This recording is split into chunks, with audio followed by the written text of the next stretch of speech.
Magandang araw mga kapatid, update muna tayo ng mga nangyari sa Malacanang.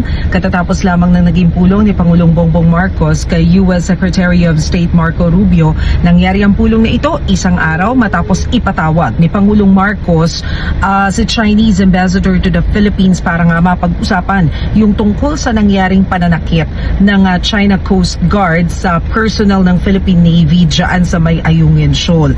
Nataon na merong isinasagawa ngayon na ASEAN Post-Ministerial Conference kaya naririto sa bansa si Secretary Rubio at dumiretso na nga rin siya dito sa Malacanang ngayong hapon para makipagpulong kay PBBM. Dito ipinahatid niya yung pasasalamat at pag-recognize niya sa pag-organize ng Pilipinas dito nga sa post-ministerial meeting at tiniyak niya na nananatiling matatag yung relasyon ng Pilipinas sa US. Ang kwento ni Philippine Ambassador to the US, Babe Romualdez, doon sa kanilang closed-door meeting, bahagya raw natalakay yung tungkol sa issue ng China, pero it's more of ano yung magagawa ng mga bansa para nga ma-influence o ma-encourage itong China na sumunod naman sa rule of law.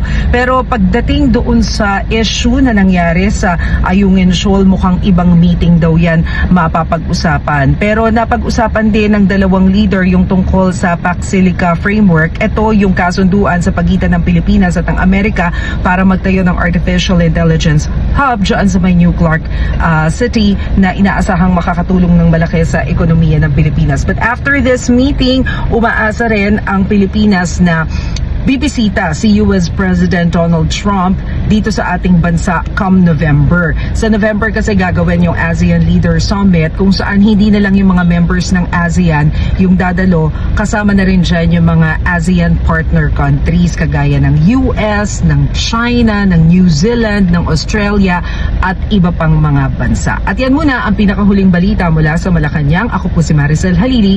Magandang araw.